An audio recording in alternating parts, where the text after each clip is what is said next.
I want to pick up 2 points that are made in the comments about 2 different subjects. First, Juno-esque says, if Suella wants to claim that Rishi was not elected and that in some way makes him illegitimate, it stands to reason, therefore, that her appointment as Home Secretary must have been illegitimate too, because he put her there. What a brilliant point. Absolutely, absolutely. Her position is dependent on his appointment. Yeah, it's very circular and very clever, and I so enjoy that. Believe me, I don't. I don't discourage people who disagree with me. By the way, I rather enjoy it, and if you see an inconsistency in what I'm saying, please point it out. It helps to construct the argument more adroitly in future, and we all make silly mistakes.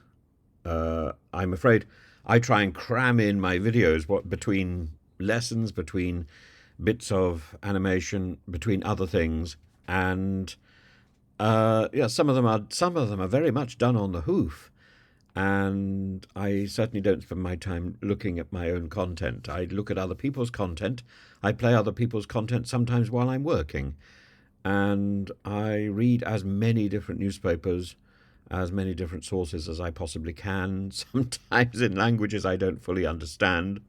So there is always the possibility of a mistake. Anyway, um, the other point which I wanted to bring up and salute is Liebeck's 100, who says, so he calls for a ceasefire and gets labelled anti-Jew.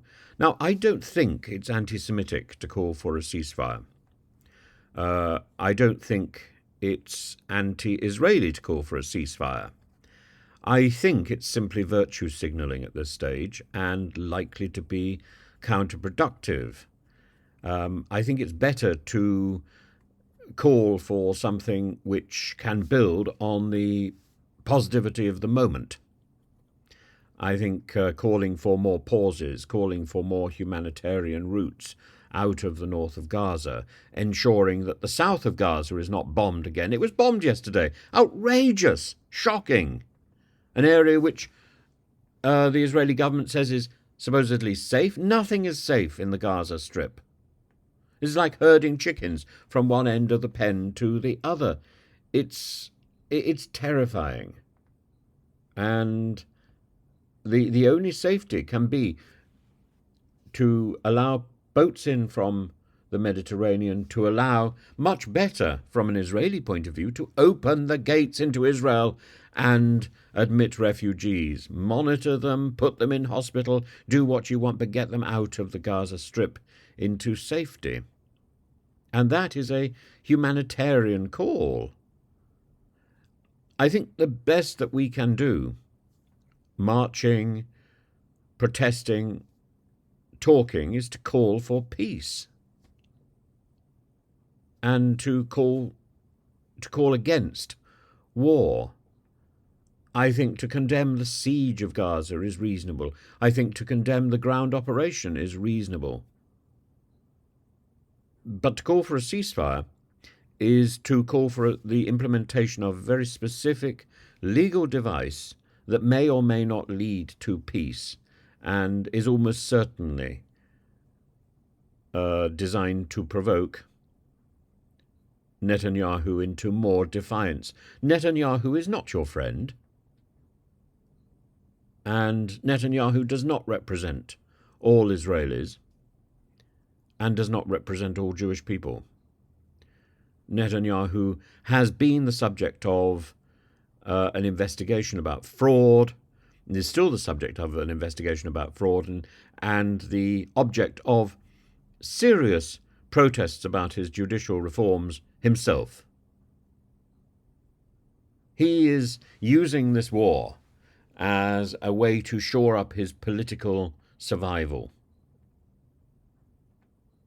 and playing games by telling him the means to peace, dictating what he should do, plays into his own sense of self-importance and his own sense of defiance. This is a man who has defied his people. Do you think he's not going to defy you?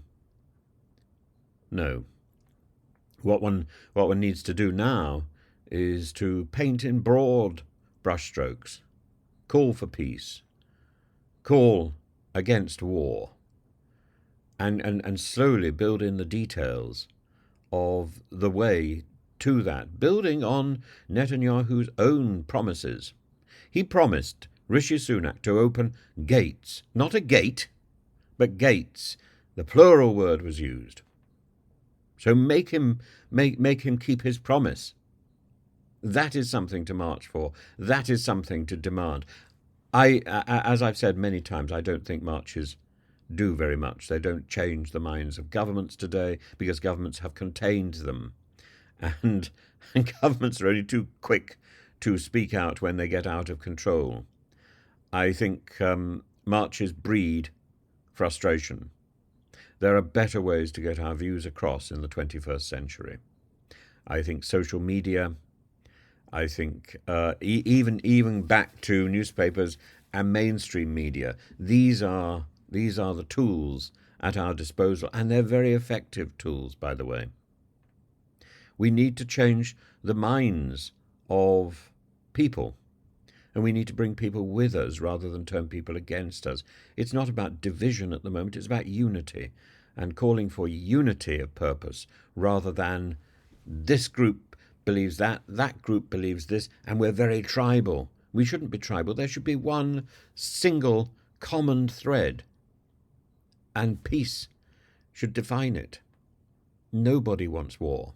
Let's build on the things we can all agree on first, and then start putting in the detail. And build on the things that Israel is already offering. Apparently it's offering incubators. Let's see them.